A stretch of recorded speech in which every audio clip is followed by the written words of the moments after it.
Hi everyone, welcome in my YouTube channel Ecoaccounts tutorial by Jinal and don't forget subscribe and like। अपने क्या व्यष्टि अर्थशास्त्र यानी micro economics चल रही थी। उसके अंतर्गत कौन सा चैप्टर चल रहा था? सेकंड चैप्टर चल रहा था। सेकंड चैप्टर का नाम क्या है? उपभोक्ता व्यवहार का सिद्धांत। उपभोक्ता व्यवहार के सिद्धांत के अंतर्गत अपन ने अभी तक कौन कौन सी चीजें पढ़ ली है? उसके अंतर्गत सबसे पहले अपन ने उपयोगिता की डेफिनेशन दी, उपभोक्ता की डेफिनेशन दी। उपभोक्ता की डेफिनेशन में उपभोक्ता कौन थे? हम थे, क्योंकि किसी भी चीज की आवश्यकता क्यों होती है? आवश्यकता किसे होती है? हमें ही होती है। उसको संतुष्टि भी किसको प्राप्त होती है? हमें ही प्राप्त होती है। तो हमने जो भी देखा था वो उपभोक्ता के आसपास का सब कुछ देखा था। उसके बाद अपन ने उपयोगिता देखी। उपयोगिता में क्या था कि अपन जो भी चीज यूज कर रहे हैं उससे अपन को कितनी संतुष्टि मिल रही है, ये चीज अपन ने देखी थी। तो इसमें कौन सी थी? एक तो गणनावाचक एक था, क्रमवाचक। गणनावाचक में कितने टाइप थे? दो टाइप थे। गणनावाचक में दो टाइप कौन कौन से थे? एक तो कुल और एक सीमांत। कुल के अंतर्गत क्या था कि इसमें जितनी भी है ना, मतलब जितनी भी चीजों से उपयोगिता मिल रही है वो सारी चेक कर रहे थे कि इससे इतनी मिल रही है, इससे इतनी मिल रही, रोटी वगैरह उन सबसे देखा जा रहा था। और सीमांत में इतनी थी कि फिक्स, इसके बाद ज्यादा यूज नहीं कर सकते अपन चीजों का, या उस चीजों का यूज करते तो अपन को किसी चीज को छोड़ना, ये चीजें देख रही थी अपन ने। उसके बाद अपन ने सीमांत उपयोगिता हास नियम पढ़ा। सीमांत उपयोगिता हास नियम के अंतर्गत क्या था? सीमांत उपयोगिता हास नियम किसने दिया था? गोस्सन ने दिया था। 1854 में दिया था, 1854 में दिया था। ये चीजें देख ली थी अपन ने। फिर है ना, अपन ने क्या देखा था? अधिमान वक्र पढ़ा था। अधिमान वक्र के अंतर्गत, अधिमान वक्र को और क्या कहते हैं? तटस्थ वक्र भी कहते हैं। तटस्थ वक्र एक दूसरे को नहीं काटते हैं। ये सारी चीज अपन ने देखी थी उसके अंतर्गत। ठीक है, एक दूसरे को नहीं छूते, नीचे लाइन को नहीं छूते। उसके बाद तीन भी बन जाए तो उसमें है ना, सबसे ऊपर वाला अधिकतम संतुष्टि को बताता है, बीच वाला न्यूनतम संतुष्टि को बताता है और उससे कम। ये चीजें देखी थी अपन ने। उसके बाद क्या देखा था अपन ने? उपभोक्ता का इष्टतम बिंदु, मतलब जो संतुष्टि का इष्टतम बिंदु है वो देखा था उपभोक्ता के लिए। उसके बाद अपन ने क्या देखा? बजट। बजट क्यों बनाते हैं अपन? बजट इस वजह से बनाया जाता है अपन, क्योंकि अपने है ना बहुत सारी चीजें होती है जिसका अपन यूज करते हैं। तो अपने है ना कभी बजट ज्यादा भी हो जाता है, कभी बजट कम भी होता है, ये फिक्स नहीं है। तो अपन क्या करते हैं? एक बजट फिक्स कर देते हैं कि 5,000 या 10,000 जो भी होगा, इस महीने का राशन इतना आएगा, इसका बिल इतना आता है। तो कभी बिल ज्यादा भी आ जाए यूं करके अपन 500 रुपया चलो उसके लिए एक्स्ट्रा रख देते हैं, या फिर किसी के ज्यादा होता है तो वो उसके हिसाब से ज्यादा रख देता है थोड़ा, या फिर थोड़े एडजस्टमेंट के लिए पैसे इस तरह से वो सेट कर देता है। बट उसका एडजस्टमेंट मतलब ये होता है कि उसकी सैलरी 80,000 है तो उसको 60,000 का ही खर्चा करना है, या 70,000 का खर्चा करना है, 5,000 की सेविंग करनी है, तो कहाँ करनी है, क्या करना है, वो सब उस बजट के हिसाब से तय हुआ होता है। इस वजह से अपन को कभी कुछ चीज लेनी भी होती है तो क्या करना पड़ता है कि 2-3 महीने की पैसे की जो सेविंग्स होती है उसको साइड में रखना पड़ता है, तब जाके अपन को क्या करते हैं, वो चीज खरीद पाते हैं। अपन ने ये देखा था। उसके बाद अपन ने क्या देखा? मांग वक्र और मांग वक्र का नियम देखा। मांग वक्र का नियम देखा, उसमें फिर आगे खिसकना देखा मांग का, और है ना नीचे की ओर खिसकना देखा। मांग, अगर मांग बढ़ती है तो क्या बढ़ती है? कीमत भी बढ़ती है। और मांग कम होती है तो क्या होता है? कीमत भी कम होती है। जैसे मैंने तुम लोगों को एक एग्जांपल दिया था मोबाइल फोन का, आईफोन का दिया था। जैसे एक ही आईफोन है तो उसकी प्राइस दुकानदार ने बढ़ा दी क्योंकि उसके पास कस्टमर ज्यादा आ गए, क्योंकि शायद वो बोली लगा सकते हैं, वो ये दिखा सकते हैं कि नहीं ये फोन मेरे पास ही होना चाहिए, उस हिसाब से। और वही बाद में जब उसकी पीस वापस से आए तो उसकी अमाउंट क्या हो गया? नॉर्मल हो गया, क्यों? तब मांगने वाले कम थे। अगर वही वापस से जब प्रोडक्शन खत्म होने वाला हो और मांगने वाले ज्यादा आ जाते हैं तो वो क्या करते? प्राइस बढ़ा देते। ठीक है ना? तो वो अपन ने देख लिया था। अपन ने फिर बाजार मांग भी पढ़ा था। बाजार मांग के अंतर्गत क्या था? अपन पूरे समाज को लेकर चल रहे हैं, पूरे समाज में किससे एक लिस्ट बनाएगी, एक लिस्ट में दिखा गया कि अपन को कि किसको कितना रोजगार मिल रहा है, किसको क्या है, उस हिसाब से अपन ने लिस्ट बनाई कि अपन ये लोग अगर फोन अफोर्ड करना चाहते हैं तो ये वाले फोन अफोर्ड कर सकते हैं। उस हिसाब से क्या किया? एक ग्राफ बनाया था। ग्राफ बना दिया था अपन ने, उसमें भी 3 ग्राफ थे, वो मैंने तुम लोगों को बता दिया था। अब क्या है? अपना जो टॉपिक है वो मांग की कीमत लोच है। क्या है? मांग की लोच है। मांग की लोच के अंतर्गत अपन कीमत लोच पढ़ेंगे। एक बार स्क्रीनशॉट ले लो उसका। अब है अपनी मांग की कीमत लोच। यह बताती है कि कीमत में परिवर्तन होने पर मांग की मात्रा में परिवर्तन होता है, अर्थात मांग की कीमत के प्रति संवेदनशीलता को अभिव्यक्त करती है। मांग की कीमत लोच का फॉर्मूला है मांग की मात्रा में आनुपातिक परिवर्तन बटा कीमत में आनुपातिक परिवर्तन। इसका मतलब यह है कीमत, मैंने तुम लोगों की कीमत की डेफिनेशन बताई। सबसे पहले कीमत क्या होता है? एक प्राइस होती है, किसी भी चीज की हो सकती है। जैसे अपनी आईफोन की क्या प्राइस थी? जो भी है अभी 1.5 लाख है, 1 लाख है, जो भी है वो प्राइस। अपन किसी फोन को लेने जाते हैं या फिर अपन सब्जी खरीदने जाते हो तो हर एक चीज की एक फिक्स प्राइस होती है, किस प्राइस में वो सामान आएगा। फिर वो क्या करते हैं, अगर दुकानदार है, दुकानदार को पता है कि मुझे इसके पीछे इतना प्रॉफिट हो रहा है, तो वो क्या करता है, अगर कोई उससे है ना बार्गेनिंग करता है मतलब ये करता है कि ये इतने पैसे कम कर दो, इतने पैसे कम कर दो, वो चीजें करता है, तो वो क्या करेगा, वो चीज उसको कम करके दे देगा। क्यों? उसको पता है कि ओरिजिनल प्राइस ये आई है, अगर मुझे इस पे 10 रुपए भी मिलते हैं और मेरी चीज बिकती है तो मैं क्यों नहीं बेचूं, वो ये सोच के बेच देगा। ठीक है ना? एक बार तो उसपे क्या होगी, एक फिक्स कीमत होगी। ठीक है ना? कीमत में परिवर्तन होने पर मांग की मात्रा में परिवर्तन होता है। मैंने तुम लोगों को ये चीज पहले ही बताई है।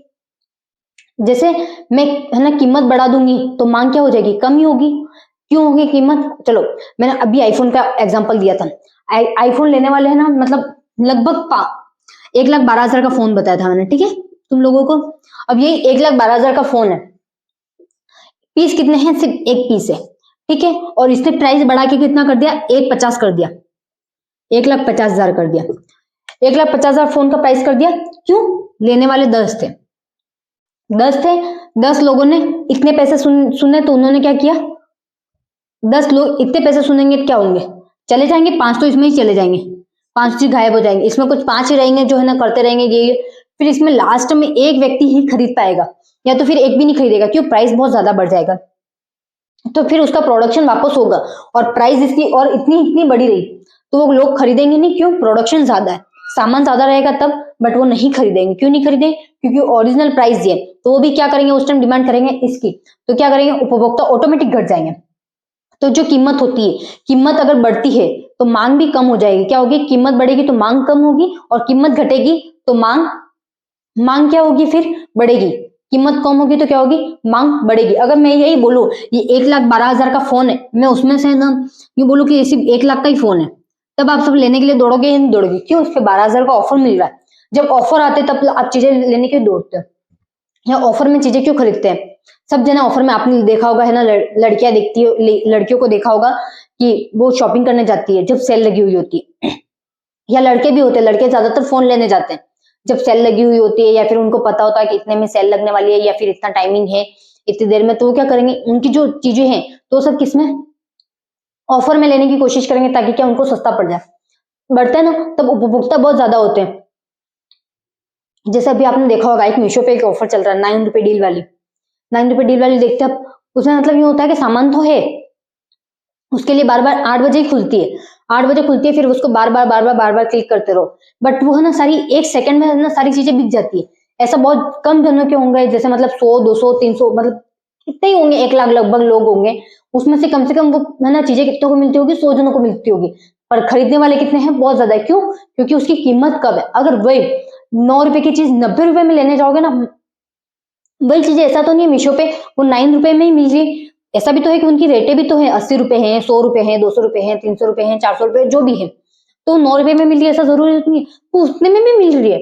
बट लोग क्या पसंद कर रहे हैं, 9 रुपए वाली। क्यों? कीमत कम है, कीमत कम है तो वहां पे क्या हो गया, उपभोक्ता की मात्रा बढ़ गई, मतलब मांग बढ़ गई। ठीक है ना? तो वही है, उपभोक्ता बढ़ते हैं तो मतलब मांग बढ़ती है। क्या बढ़ते हैं? उपभोक्ता बढ़ता है मतलब मांग बढ़ी। ठीक है? मांग की मात्रा में परिवर्तन होता है, अर्थात मांग की मात्रा, मांग की कीमत के प्रति क्या होती है, संवेदनशीलता होती है। कीमत पे डिपेंड करता है कि लोग कितना सामान खरीदते हैं, कितना नहीं खरीदते हैं। इसीलिए जो भी दुकानदार है वो अभी कभी भी अपना सामान बिकता नहीं है, सामान पड़ा रहता है तो वो क्या करते हैं, उसको बेचने के लिए सेल लगाते हैं, क्योंकि वो भी सोचते हैं कि चलो ठीक है, इस पे हमें 10 रुपए भी मिल गए तो काफी है, बट हमारा सामान तो बिक जाएगा। बट वही तुम शादियों में शॉपिंग करने जाओ, शादियों में वही सामान डबल रेट में मिलेगा, बट वही सेल में लगेगी, या फिर तो उसमें क्या 500 रुपए ऑटोमेटिक कम हो जाएंगे, और उसके बाद भी आप कुछ है ना ज्यादा सामान ले लोगे, उसके बाद कम करने की कोशिश करोगे तो भी वो कर लेंगे। बट शादियों के टाइम में आप प्राइस कम करवाने की कोशिश करोगे तो वो करेंगे ही नहीं, क्योंकि उनको ज्यादा से ज्यादा क्या होता है, उस टाइम प्रॉफिट कमाना होता है। बाद में उनको पता है कि हमने जितना प्रॉफिट कमाना था उतना कमा लिया, अब इसकी जो जो सामान पड़ा है हमारे पास, उसका फिक्स अमाउंट भी आ जाए तो वो भी काफी है, या फिर 10 15 20 रुपए, या फिर 100 रुपए 200 रुपए जो भी मिल जाए वो काफी है हमारे लिए। वो ये चीज सोच के उस सामान को बेच देते, क्योंकि सामान भी पड़ा पड़ा क्या होता है, खराब हो जाता है। जैसे आपने देखा होगा खाने पीने की चीजें होती है, उस पर क्या होती है, एक्सपायरी डेट लगी हुई होती है, उस एक्सपायरी डेट खत्म होने के बाद कोई सामान लेता है क्या? कोई नहीं लेता। क्यों नहीं लेता है? क्योंकि वो सामान खराब हो जाता है। तो ऐसे ही कपड़े हैं, अगर फैशन चली जाती है तो उसका फैशन का भी नहीं, मतलब फैशन गई उसके बाद वो कपड़े का भी खरीदेगा क्या? नहीं खरीदेगा। जब वो फैशन वापस आएगी तब तक वो खरीदेंगे, तब तक तो वो कपड़े ही खराब हो जाएंगे। ठीक है? तो वही है। अब इसका फॉर्मूला है मांग की कीमत लोच का, मांग की मात्रा में अनुपातिक परिवर्तन बटा कीमत में अनुपातिक परिवर्तन। मतलब यहाँ पे ये बता रहे हैं कि कीमत में कितना परिवर्तन हो रहा है, अगर प्राइस बढ़ती है कि कम होती है तो उसमें कीमत में क्या प्रभाव हो रहा है, ये चीज का फॉर्मूला है। ठीक है? अपन इसका एक एग्जांपल भी करके देख लेंगे। पहले यहाँ पर एक और दिया हुआ फॉर्मूला, क्या दिया है, डेल्टा क्यू बटा डेल्टा पी, और इसमें ही बटा भी लिख रखा है, क्यों लिख रखा है वो मैं बाद में बताऊंगी तुम लोगों को। और यहाँ पे मैंने गुणा किया है, मतलब पॉइंट लगाया, पॉइंट का मतलब क्या है, यहाँ पर गुणा है डेल्टा क्यू बटा डेल्टा पी इंटू पी बटा क्यू। इसका रीजन मैं बाद में बताऊंगी क्यों है। और क्यू का मतलब क्या है, मांग की प्रारंभिक मात्रा। अगर वहां पे तुम लोगों को है ना प्रारंभिक मात्रा के साथ साथ दो मात्रा दे रखी हो तो तुम लोगों को क्या करना है, एक तो Q1 कर देना और एक Q2 कर देना, ताकि क्या दोनों में परिवर्तन पता चल जाए कि पहले ये था बाद में ये होगा। ठीक है, प्रारंभिक को तब क्या मानोगे, Q1 मानोगे, और है ना जो अभी चल रही है रनिंग में उस वास्तविक वर्तमान वाली को क्या मानोगे, Q2 मानोगे। वैसे ही आगे चलती है 3-4 जो मैं आपको डिफरेंट दे रखा होता है तो उस टाइम क्या करना वो बाद में देखेंगे। प्रारंभिक कीमत P है, मतलब जो पहले शुरुआत हुई थी उसकी कीमत क्या है, P है, उसके बाद कीमत बढ़ती है तब क्या होगा, तो यूं बोला कि तो यहाँ पे भी P1 और P2 मानना है। फिर क्या है डेल्टा क्यू का फॉर्मूला होगा, मतलब डेल्टा क्यू मतलब मांग की मात्रा में परिवर्तन, तो तब क्या होगा Q2 माइनस Q1, और है ना डेल्टा P का मतलब क्या होगा, सॉरी यहाँ पे P आएगा, P2 माइनस P1। ये किसका हो गया, ये डेल्टा, यहाँ पर कोष्टक में मैं यहाँ पे इक्वल कर लेती हूँ, डेल्टा क्यू को भी यही बोलते हैं, डेल्टा क्यू को क्या बोलेंगे है Q2 माइनस Q1, और डेल्टा P को क्या बोलते हैं P2 माइनस P1। Q कौन सी है, जो अभी वर्तमान में मांग चल रही है, और Q1 क्या है, जो प्रारंभिक में शुरू हुई थी उसकी मांग, मतलब जो भी मांग होगी वो। ठीक है, और डेल्टा P का मतलब है जो अभी वर्तमान में प्राइस है वो, मतलब कुछ ना कुछ तो प्राइस बढ़ी होगी वो, और बाद में Q1 का मतलब क्या है, P1 का मतलब सॉरी P1 का मतलब क्या है, जो पहले मांग थी, कीमत थी वो, मांग को क्या बोलेंगे, Q बोलेंगे, और प्राइस को क्या बोलेंगे, कीमत को P। ठीक है, एक मिनट में इसको मिटा देती हूँ, फिर मैं तुम लोगों को एक सवाल भी करवा देती हूँ।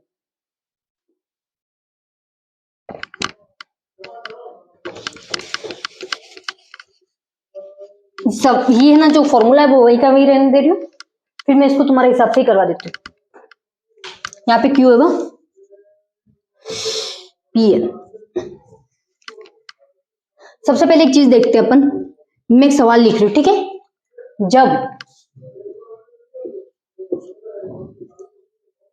जब कीमत 15 रुपए थी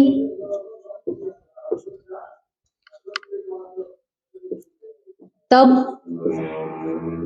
मांग 20 रुपए थी, परंतु जब कीमत 20 रुपए हुई तो मांग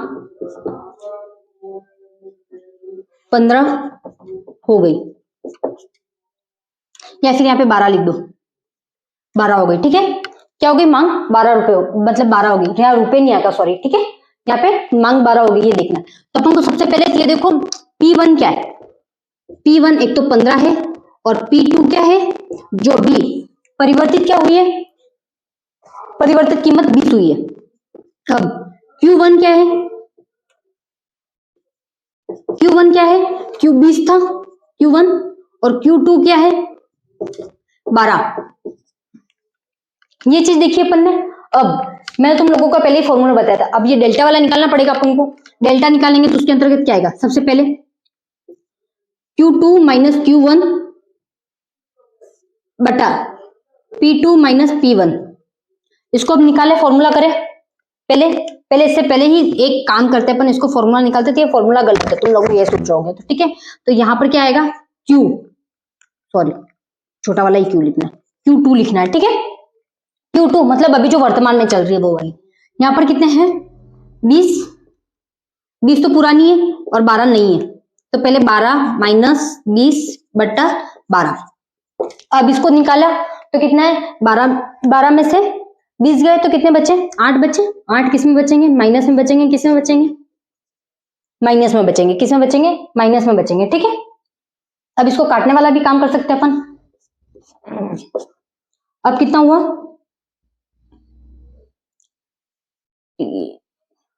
3/4 माइनस में आया, ठीक है। अब जो है अपना आगे का वो किसका है, पी का है, P2 माइनस P1/P2 इक्वल कितना है, 15, 20 माइनस 15/20। तो यहां पर कितना बचा, 5 बचा, 5 किस में बचा है, प्लस में बचा है, किस में बचा है, प्लस में बचा है। अब यहां पे गया तो कितना है, अब ये 1/4 आया, 1/4 आया, तो यहां पे फॉर्मूले में क्या बोला है, क्या बोला मेरे को वो बताओ। यहां पर क्या है, डेल्टा, तो इसको उल्टा कर देना, एक को 3/4 इंटू 4/1, तो ये कटा, तो मांग में परिवर्तन कितना आया, 3 आया।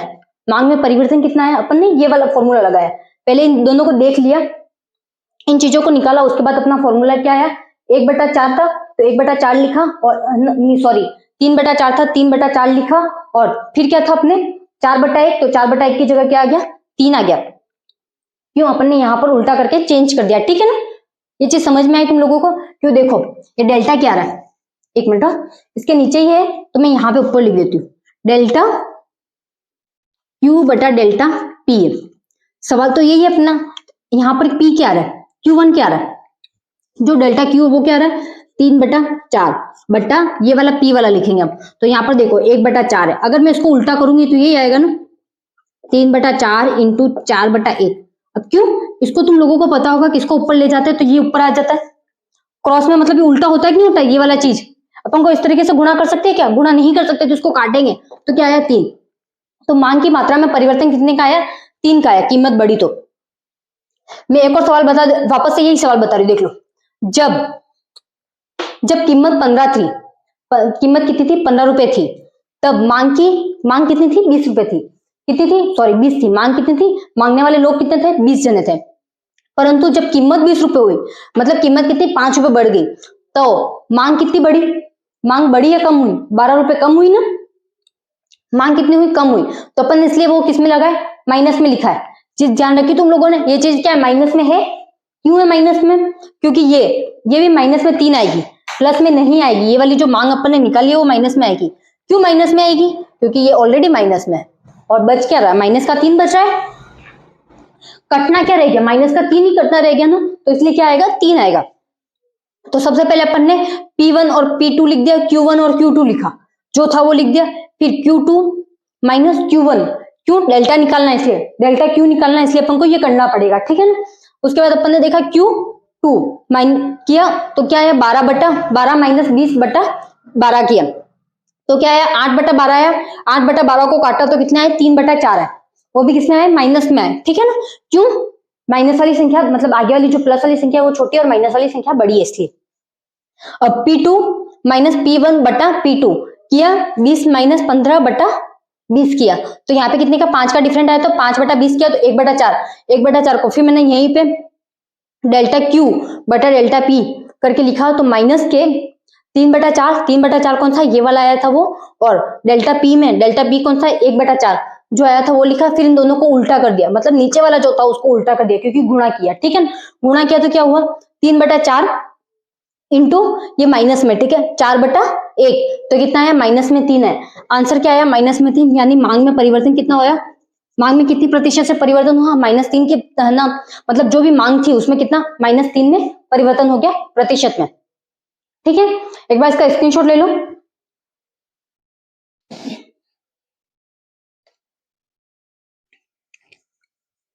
ले लिया स्क्रीनशॉट। अब अपने क्या है, मांग की लोच की श्रेणियां, ऐसी कोई चीज है तो नहीं अभी तक जो आपको समझ में नहीं आई होगी, या फिर एक ऐसा सवाल दे दूं मैं तुम लोगों को घर के लिए, एक काम करती हूँ, ऐसा सवाल एक घर के लिए दे देती तुम लोगों को, ताकि क्या तुम्हारी प्रैक्टिस भी हो जाए और तुम्हें आ भी जाए ये सवाल।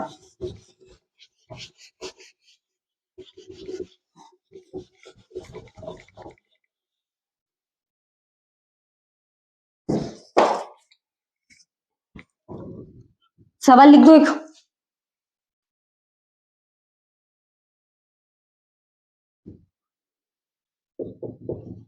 केले की कीमत 25 रुपए होने पर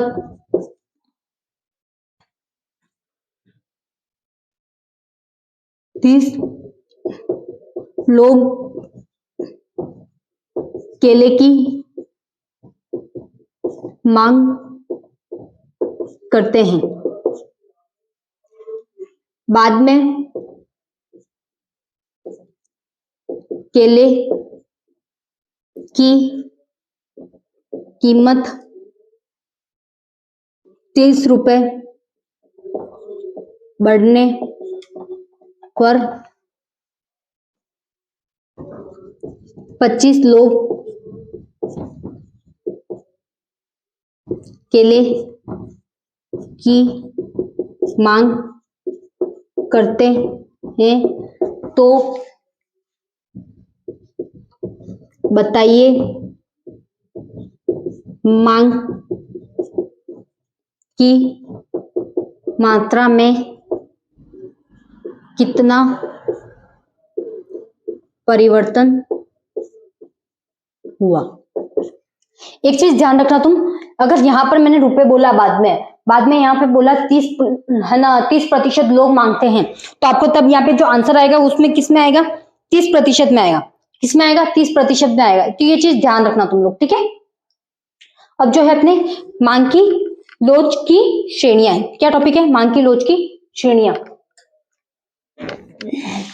ये सवाल घर पे कर लेना, ठीक है ना, ताकि क्या तुम्हारी प्रैक्टिस भी हो जाए, और ये सवाल अगर एग्जाम में आ भी गया तो तुम्हारा तो अच्छा ही होगा, 2 नंबर का आ सकता है ये सवाल।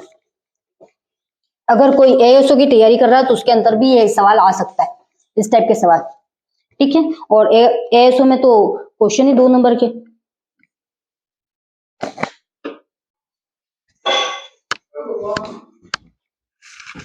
अपने क्या मांग की कीमत लोच की श्रेणियां चल रही थी, उसमें कितनी श्रेणियां हैं, 5 श्रेणियां। मांग की कीमत लोच की कितनी श्रेणियां, 5 श्रेणियां, जिसमें पूर्णता लोचदार, ईडी बराबर इक्वल, इक्विटी मतलब अनंत भी हो सकती है, कम भी हो सकती है, ज्यादा भी हो सकती है। लोचदार क्या क्या है, ईडी इक्वल, इक्वल नहीं है, इस तरफ का निशान है, मतलब ये वाली ज्यादा बढ़ेगी, ठीक है ना, ये वाला बड़ा हुआ होगा और ये कम होगी, 1 के बराबर नहीं होगी, 1 से कम होगी, मतलब 1 से कम होगी ये वाली। मैं इसको एक्सप्लेन करके बता देती हूँ तुम लोगों को। ईडी का मतलब है ये 1 से क्या होगी, ज्यादा होगी, क्या होगी, 1 से ज्यादा होगी, क्या होगी, 1 से ज्यादा होगी। और इकाई के बराबर लोच में ईडी, ईडी क्या होगी, ईडी होगी जो मांग और कीमत होगी वो, मतलब जो पहले मांग चल रही थी उसके बराबर होगी, ठीक है ना, चेंज नहीं होगी। बेलोच में क्या होगी, ईडी 1 से कम होगी, इसका मतलब क्या है, 1 से कम। इस तरफ का मतलब क्या है, इस तरफ का निशान का मतलब क्या है, 1 से कम होगी, 1 से ज्यादा नहीं होगी। मतलब यहाँ पर क्या होगी, इक्वल, जो पहले थी वो की वो रहेगी, यहाँ पर क्या होगी, उससे बढ़ेगी, और यहाँ पर उससे कम होगी। और शून्य लोच में कोई फर्क मतलब नहीं पड़ने वाला, उससे इफेक्ट नहीं पड़ने वाला, या उससे भी कम हो जाएगी या 0 हो जाएगी, ठीक है। अब जो भी थी वो की वो रहे, उसको क्या बोलेंगे, 0 बोलेंगे, कोई परिवर्तन नहीं होगा, उसको क्या बोलेंगे, 0 बोलेंगे, ठीक है। पूर्णतः मतलब वहां मांग की 0 होगी तो 0 ही रहेगी, अगर उससे पहले कुछ है तो वो उसके हिसाब से रहेगी, और उसके बाद कुछ परिवर्तन होता तो उसके हिसाब से रहती है, ठीक है। फिर है पूर्णतः लोचदार। पूर्णतः लोचदार का मतलब क्या है, ईडी, ईडी बराबर इक्विटी। यहाँ पे देख लो 2 0 0 0 0 का मतलब क्या होता है, इक्विटी। पूर्णतः लोचदार मांग उस स्थिति, एक बार स्क्रीनशॉट भी ले लेना। पूर्णतः लोचदार मांग उस स्थिति को कहते हैं जहां पर प्रचलित कीमतों पर वस्तुओं की मांग अनंत होती है, अर्थात कीमतों के स्थिर रहने पर वस्तुओं की मांगी जाने वाली मात्रा घटती या बढ़ती रहती है। पूर्ण रोजगार मांग उस स्थिति को कहते हैं, मतलब कौन सी स्थिति होगी वो बताती हूँ मैं तुम लोगों को। जहां प्रचलित कीमतों पर, प्रचलित मतलब अभी जो वर्तमान में कीमत है, अभी अपन ने देखा था एक P1 देखा था और P2 देखा था अपन ने, उसको माइनस किया था कि नहीं किया था। P1 का मतलब क्या था, जो पुरानी कीमत थी वो, और P2 का मतलब क्या था, मतलब जो प्रारंभिक शुरुआत जो जिस कीमत से हुई वो P1, और उसके बाद में जो इफेक्ट पड़कर क्या हुआ P2 पर, जो कीमतें बढ़ी थी वो, ठीक है। वस्तुओं की मांग अनंत होती है, मतलब जो भी वस्तु है उसकी डिमांड अनंत होती है, पर मांग जो अपनी कीमत है, कीमत पे डिपेंड करती है कि वो मांग बढ़ेगी या कम होगी, किस तरीके की होगी, ठीक है। अर्थात कीमतों के स्थिर रख रहे हैं, यहाँ पर क्या कर रहे हैं अपन, जो कीमत है प्राइस को क्या कर रहे हैं, पी को क्या कर रहे हैं, स्थिर रख रहे हैं, मतलब पी वही की वही रहने वाली है। पी 1 साल के बाद देखो तो भी वही, जैसे अपने आईफोन की प्राइस देखी थी, आईफोन की क्या हो रही थी, उपभोक्ता बढ़ रहे थे तो उसकी प्राइस बढ़ा दी, उसके बाद वो कम कर दी, तो उस तरीके से। बट यहाँ पर क्या बोल रहे हैं, जो है ना मतलब फोन की प्राइस है वो 1,12,000 ही रहने वाली है, 1,12,000 ही रहने वाली है।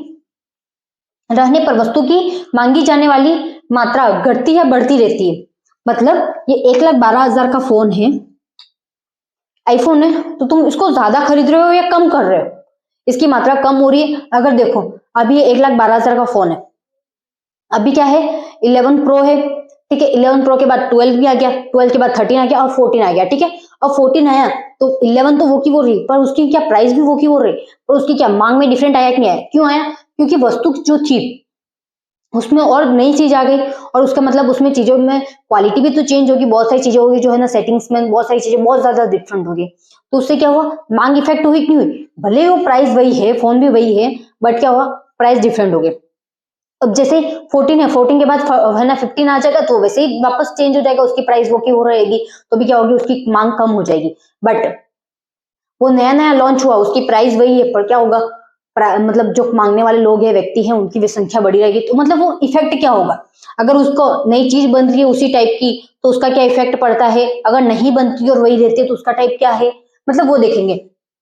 इसके अंतर्गत ये कहा जा रहा है कि मतलब इस फोन की प्राइस तो ये की ये रही, बट इसके बाद मतलब 11 की बात करें तो हम 12 आ गया, 12 के बाद 13 आ गया, 13 तो उसकी क्या हुआ, जो 11 12 की प्राइस थी, मतलब प्राइस तो वो की हो रही, बट क्या कस्टमर तो है ना, अब आप भी हो, तो आपके पास है ना, आप बोलेंगे कि चलो आपकी पहले इच्छा थी, आपने सेविंग कर रहे थे, 12th के लिए सेविंग कर रहे थे, अब जैसे 13 लॉन्च हुआ तो आप 13 खरीदोगे या 12 को खरीदोगे, वापस से 12 को नहीं खरीदोगे, आप सोचोगे यार मैं इतना अमाउंट ही तो है, इतना अमाउंट और सेव कर लेता हूँ, तो मैं क्या 13 को खरीदूंगा, मतलब क्या है, मतलब फोन का जो प्रोडक्शन है वो उतना का उतना है, प्राइस भी उतनी की उतनी है, सब कुछ उतना ही है, बट नया लॉन्च हुआ था, हमें नया ही चीज लेनी है, ये होता है ना, सबकी नई चीज लेनी है तो नई चीज लेनी है, भले पहले वो मांग होगी, बट अब कौन सी, अब चेंज हो गई, ठीक है। तो ये है इसके अंदर का जो डायग्राम है, मैं डायग्राम बना देती हूँ, डायग्राम मैं ऊपर बना रही हूँ मैं।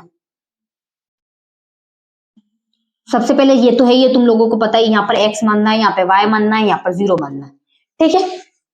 अब यहाँ पर इस लाइन को क्या मानेंगे, प्राइस मानेंगे, क्या मानेंगे, प्राइस, प्राइस वाली लाइन है, और ये dd मतलब जो अपनी मांग हो रही है, मांग को किस तरीके से हस्तांतरण कर रहा है, सबसे पहले फिक्स मांग कौन सी है, यहाँ पर ed है, ed इक्वल मतलब इक्विटी, जो इक्वल में है वो क्या है, इक्विटी है, क्या इक्वल इक्विटी, मतलब अगर अब यहाँ पे बढ़ने की बात की गई और कम होने की बात की गई है, ठीक है, तो जो कम है उसको P1 मान लेते, Q1 मान लेते, मांग की मात्रा कर रहे हैं अपन, मांग को क्या मानते हैं अपन, Q मानते हैं, तो Q1 और इस तरह से करके क्या कर देते Q2, ये डायग्राम तुम्हारी बुक्स में नहीं है, यहाँ पे Q लिखना है, ठीक है, Q2 मतलब ये जो है ये कौन सी है, ये Q नॉर्मल है, ठीक है, ये वाली जो ये फिक्स लाइन है वो कौन सी है, क्यू है, मात्रा जो है वो फिक्स है, यहाँ पर ये वाला डिमांड है, मतलब डिमांड क्या बढ़ रही है, मतलब ये डिमांड की लाइन है, इसके अंदर क्या है वो देखा अपन ने, यहाँ पे ईडी बीच की लाइन का मतलब क्या है, इक्विटी, मतलब यहाँ पर बराबर है, अब यहाँ से कम होती है, मतलब कोई चीज नई प्रोडक्शन हुई तो क्या हुआ, चीजें की मांग कम हो गई उसकी वजह से, तो वो कुछ की मानेंगे Q1 मानेंगे, बट इसी की चीज अभी ये चीज नहीं है तब उसकी मांग क्या थी Q2, तो इस तरीके से चेंजेस चलते रहते हैं, या फिर ऐसा भी हो सकता है कि वो उस प्रोडक्शन में, मतलब जो भी अभी आईफोन 14 आया था, 14 में कोई मिस्टेक्स थी, उसके अंतर्गत वापस से क्या किया लोगों ने डिमांड की, तो उसमें वापस से चेंजेस आ रहे हैं, तो लोगों ने क्या किया 13 वापस से दे दिए, और उसके 14 वापस से दे दिए और 13 खरीदे, तो वैसे ही तरीके से क्या हुआ कि 13 की मांग वापस से बढ़ गई, तो वैसे ही कुछ चीजों में प्रॉब्लम आती है तो अपन उस चीजों को वापस से डिमांड करते हैं, जो पुरानी चीज थी वो अच्छी थी, या फिर यूं बोलेंगे नई चीजों का डिमांड आया तो नई चीज अच्छी है, तो उसके हिसाब से अपन चेंजेस करते रहते हैं कि क्या होगा क्या नहीं होगा, तो अपन क्या चीज पे सामान खरीदते हैं अपन, कि इसी चीज पे सामान खरीदेंगे कौन सी अच्छी क्वालिटी का था, अगर कोई आपको ये बोलेगा कि नहीं पुराने वाले की क्वालिटी अच्छी थी तो आप पुराना वाला सामान लेने जाओगे, नया वाला सामान नहीं लेने जाओगे, ठीक है। अगर वो किसी ने डायग्राम नहीं बनाया तो उसका स्क्रीनशॉट ले लो। एंड आज के लिए इतना ही, अपने जो ये 4 बाकी है वो कल पढ़ेंगे, ठीक है। लोचदार, इकाई के बराबर लोच, बेलोच और शून्य लोच, ये चीज ध्यान रखना, तुम्हारे इसके अंदर डेफिनेशन नहीं है बुक के अंदर, ठीक है, ये मैं लिखवा रही हूँ। ताकि क्या है कि तुम लोग इसको अच्छे से एक्सप्लेन कर पाओ, तुम्हें एक एक डायग्राम भी सही तरीके से आ जाए। तुम्हारे अंदर बुक में है वो एक ही डायग्राम है, सीधा